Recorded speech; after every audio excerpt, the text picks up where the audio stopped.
Assalamualaikum warahmatullahi wabarakatuh. Hari ini saya dan ahli kumpulan saya akan membentangkan kursus EDUP 2132 iaitu Profesionalisme Keguruan. Di bawah tajuk isu-isu semasa berkaitan guru dari aspek etika dan perundangan dalam pendidikan. Pensyarah kami ialah Dr. Nurizan binti Ismail. Seterusnya, saya akan memperkenalkan ahli kumpulan saya. Okay. Yang pertama iaitu saya sendiri, Nur Atikah binti Azlan. Dan ahli kumpulan yang kedua, Rabi'atul Adawiyah binti Hambali. Dan ahli kumpulan yang ketiga, Ihsan bin Muhammad Bakri. Seterusnya kita masuk kepada pengenalan. Profesion keguruan atau bekerja sebagai seorang guru adalah antara beberapa jenis pekerjaan yang penting dalam proses membangunkan manusia, masyarakat dan negara. Profesion ini merupakan profesion utama di dalam proses penyerapan ilmu pengetahuan kepada masyarakat. Oleh itu, profesion keguruan mempunyai kod etika yang perlu dipatuhi oleh semua guru bagi memastikan semua tugas dan tanggungjawab yang diamanahkan dapat dilaksanakan dengan baik. Tetapi terdapat juga beberapa isu semasa berkaitan dengan etika perundangan sesetengah guru. Bagi seseorang guru itu, mereka perlu mematuhi kod etika, berusaha menjaga imej, maruah, status akhlak dan kepribadian seorang guru. Seterusnya, kita masuk kepada pengertian etika. Maksud etika adalah aspek yang berkaitan dengan tingkah laku seseorang yang diterima dan dipersetujui oleh sekumpulan masyarakat. Etika menggambarkan nilai-nilai baik yang harus diamalkan dalam kehidupan bermasyarakat. Tingkah laku yang dikatakan beretika adalah tingkah laku yang baik, mengandungi nilai-nilai murni dan boleh menjamin kesempurnaan dan keharmonian hidup individu dalam kumpulannya. Seterusnya, maksud etika profesional ialah salah satu alat kawalan sosial yang digunakan sebagai salah satu panduan dalam mendisiplinkan diri ke arah yang lebih beretika. Semua garis panduan yang bertujuan meningkatkan tahap kualiti, produktiviti dan disiplin dalam perkhidmatan dengan memberi penekanan terhadap semua aspek yang berkaitan dengan peraturan dan peradaban, peranan nilai serta tingkah laku profesion dalam masyarakat.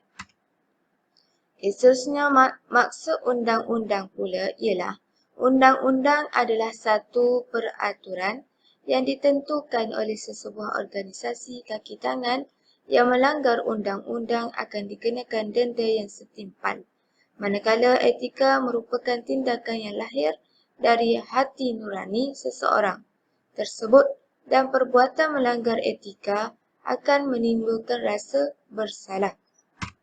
Maksud perundangan pula ialah perundangan atau undang-undang bertulis ialah undang-undang yang telah digubal oleh badan penggubalan yang lain.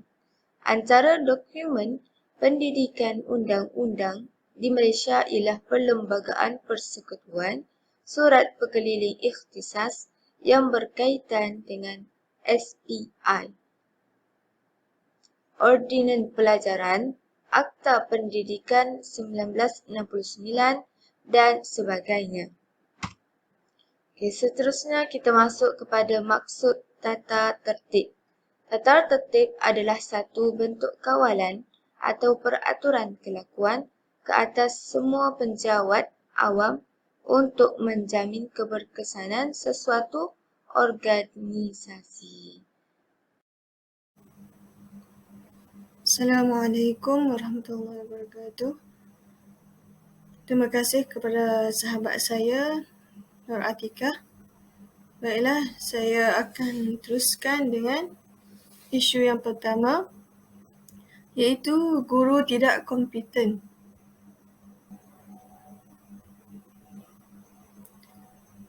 Maksud guru yang tidak kompeten ni adalah guru yang bermasalah dari segi peribadi, teknikal dan produktiviti, serta guru yang mempunyai prestasi yang rendah, iaitu 50% ke bawah. Menurut Kamus Dewi Bahasa Dewan dan Pustaka, kompetensi adalah istilah bahasa Inggeris iaitu kompeten yang bermaksud kelayakan, kemampuan, kesanggupan dan kecekapan. Kompetensi bermaksud kompeten, skillful dan skill. Kompetensi ditakrifkan sebagai gabungan antara aspek pengetahuan, kemahuan dan ciri-ciri peribadi yang perlu dimiliki serta diamalkan bagi melaksanakan sesuatu pekerjaan. Definisi secara umum adalah kompetensi ni adalah keupayaan seseorang untuk mencapai matlamat interaktif dalam konteks sosial yang khusus dengan menggunakan cara yang diterima dan menghasilkan natijah yang positif dan memberi signifikan kepada unsur yang lain. Kompetensi atau kecekapan boleh didefinisikan sebagai kebolehan seseorang mengeluarkan sesuatu hasil yang telah dipersetujui melalui terma-terma yang telah ditentukan tahap pengukurannya. Seterusnya, definisi khusus bagi kompetensi adalah satu ukuran yang telah ditetapkan bagi seorang guru dalam menguasai pelbagai peringkat kompetensi yang diperlukan untuk memahami dan memenuhi aspirasi pelajar dan masyarakat. Seterusnya, menurut Edwin Embridge 1990, guru yang dikatakan tidak kompeten adalah dari aspek yang pertama, dari aspek teknikal, iaitu tidak menguasai pengajaran dan pembelajaran sepenuhnya, dan kedua, birokrasi, iaitu undang-undang yang telah ditentukan dan ditetapkan dalam Akta Pendidikan.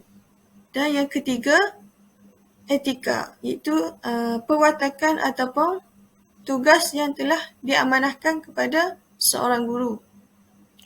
Dan yang keempat adalah productivity, iaitu pencapaian guru dalam sesuatu subjek adalah rendah. Dan yang kelima, peribadi guru yang lemah kognitif, efektif dan psikomotor. Seterusnya, sebagai seorang guru, kemampuan belajar dan mengajar adalah merupakan kemampuan yang perlu dimiliki oleh setiap guru. Seperti mana yang diketahui oleh semua, tugas guru ni yang paling penting adalah mengajar. Guru merupakan tunjang utama dalam sistem pendidikan. Guru bukan sahaja memainkan peranan utama dalam menyampaikan ilmu pengetahuan dan kemahiran kepada pelajar, tetapi guru juga bertanggungjawab untuk menyuntik minat, memperkembangkan bakat dan kebolehan pelajar. Oleh itu, kemampuan mengajar guru perlulah dinamik kerana tuntutan perkembangan semasa serta cabaran masa kini. Berhasil atau gagalnya seorang pelajar dalam pelajaran bukan sahaja terletak kepada pelajar tersebut, tetapi guru juga terletak kepada kemampuan guru juga untuk mengaplikasikan proses pembelajaran. Oleh itu, terdapat beberapa kompetensi yang semestinya dimiliki oleh guru dalam mengaplikasikan dan mendukung pelaksanaan proses pembelajaran. Disebabkan itu, semua guru mestilah terdiri daripada golongan yang kuat semangat perjuangannya. Mereka mestilah sentiasa berada dan bersedia dalam melengkapkan diri serta dapat mengadaptasikan diri dengan perubahan yang begitu drastik masa kini. Oleh itu, apabila menyentuh tentang kualiti pendidikan, maka hubungan dengan kualiti guru juga tidak dapat dipisahkan.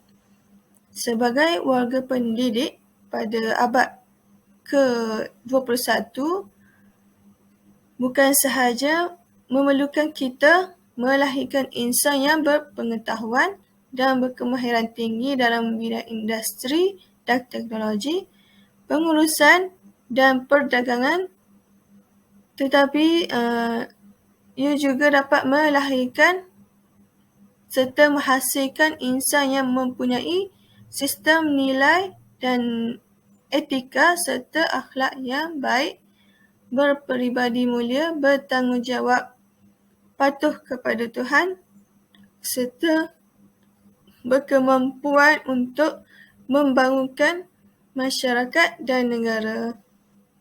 Kesimpulannya, pada isu yang pertama adalah dalam menghadapi cabaran dunia moden yang berkembang pesat, peranan guru perlu meningkatkan domain pengetahuan serta kecekapan untuk membolehkan mereka mengikut peredaran zaman dan mampu mengharungi serta menghadapi cabaran yang akan mendatang.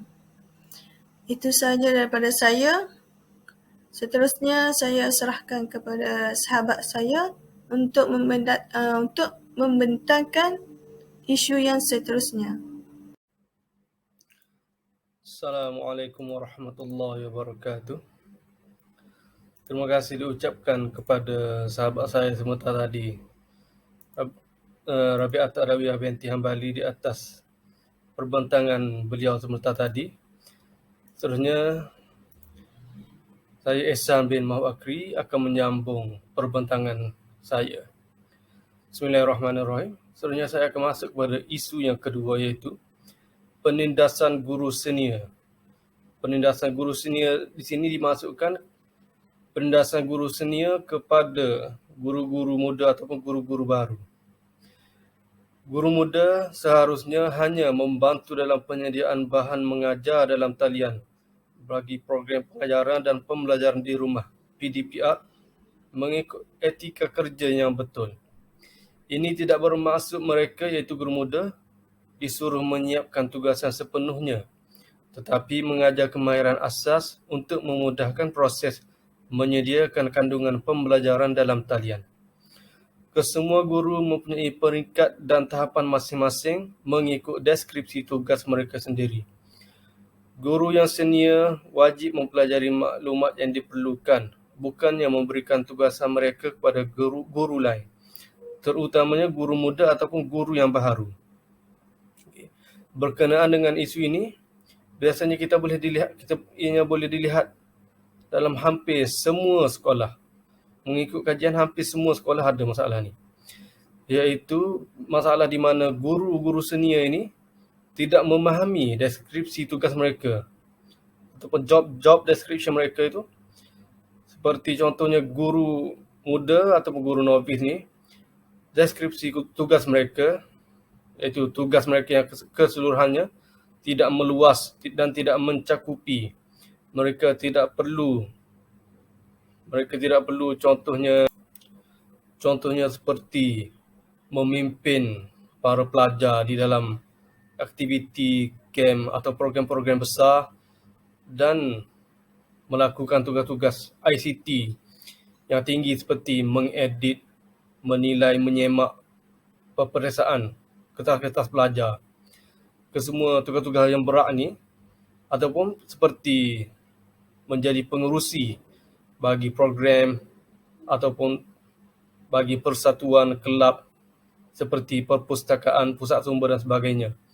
Mereka ini kalau mengikut job description ataupun tugas deskripsi mereka, guru-guru novice ni, tugasan mereka hanyalah jika mereka terlibat dalam persatuan dan sebagainya, mereka hanya perlu terlibat sebagai AJK sahaja, iaitu ahli jawatan kuasa sahaja, dan tidak lebih daripada itu. Mana tugas seperti bendahari, setiausaha, pengurusi dan sebagainya perlu diberikan kepada guru yang lebih senior, iaitu guru-guru yang berkemahiran, guru-guru yang mempunyai pangkat yang lebih tinggi ataupun DG yang lebih tinggi, seperti DG 48, 52 dan 54. Tapi masalah ini kita boleh lihat berlaku hampir di semua sekolah.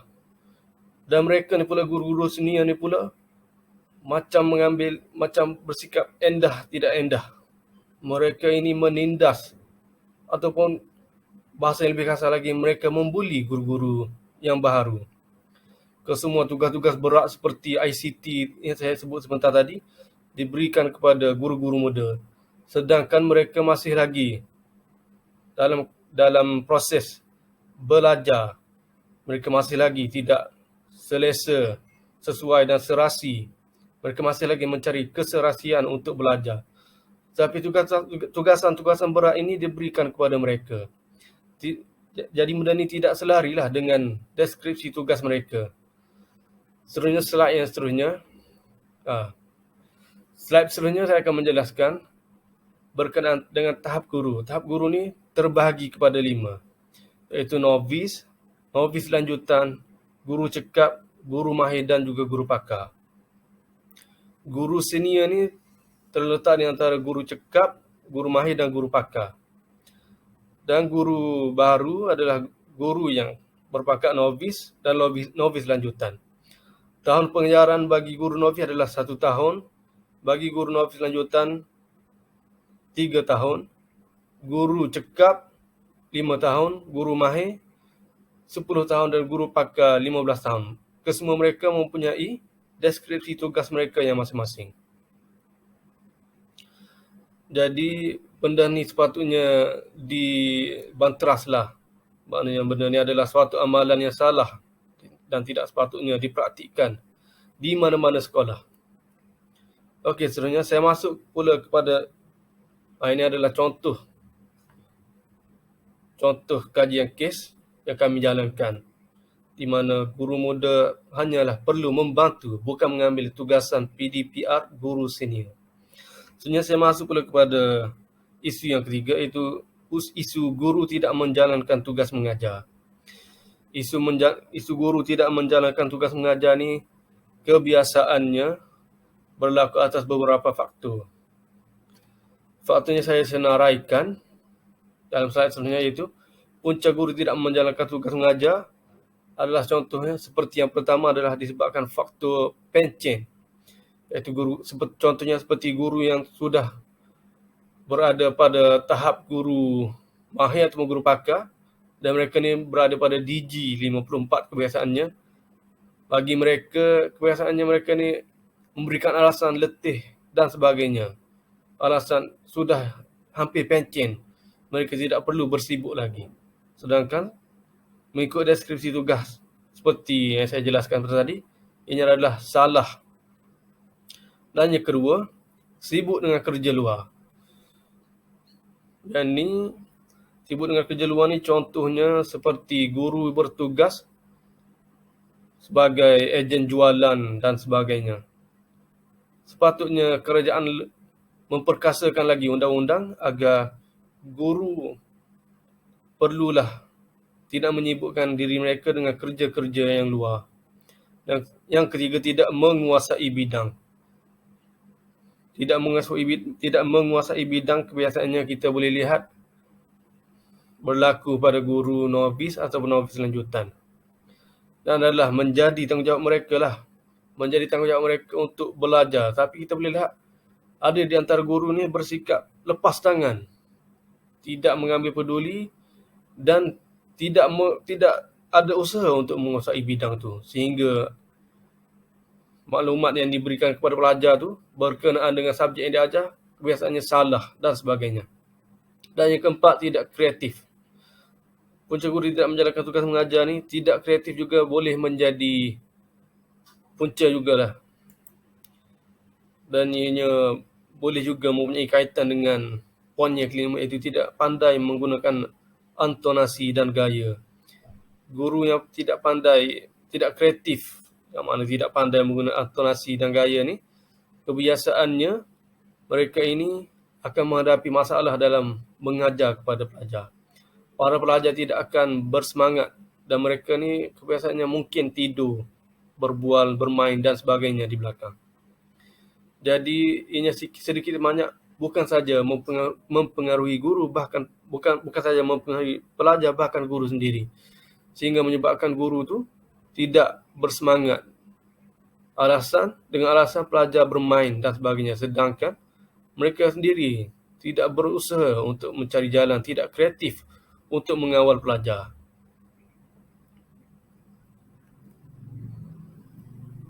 Ini adalah contoh kajian kami. Itu guru ponteng sebulan boleh berhenti kerja.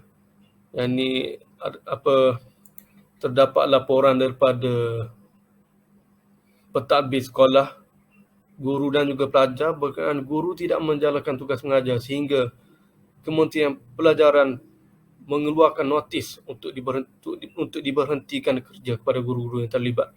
Dan seterusnya cikgu disaman kerana tidak hadir ke kelas. Ini menunjukkan bahawa kes tidak mengajar ni perlu diambil serius kerana ia berkait dengan prestasi pelajar, sekolah dan sebagainya. Okey, seterusnya saya akan beralih pula kepada kesimpulan. Kesimpulannya, sedasawarsa ini, kita sering dikejutkan dengan isu-isu guru yang semakin kerap terpapar di dada akhbar. Guru adalah pemangkin kepada kemajuan negara sesuai dengan tugas utama guru, iaitu mendidik generasi muda untuk memimpin dan memajukan negara. Sikap acuh tidak acuh sesetengah guru yang tidak mengamalkan profesionalisme dalam pekerjaan bukan saja boleh menjatuhkan negara, tapi menjatuhkan maruah guru juga. Isu-isu accountability guru ini perlulah dimanteras dari akar umbi lagi dengan Kementerian Pelajaran mempraktikkan modul latihan dan program yang sepatutnya seperti kursus dalam cuti guru, diploma perguruan dan sebagainya, yang sepatutnya agar guru yang berkualiti dapat dilahirkan dan dapat meningkatkan prestasi pendidikan dalam negara. Sekian, terima kasih. Itu sahaja persembahan pembentangan daripada kumpulan kami. Assalamualaikum warahmatullahi wabarakatuh.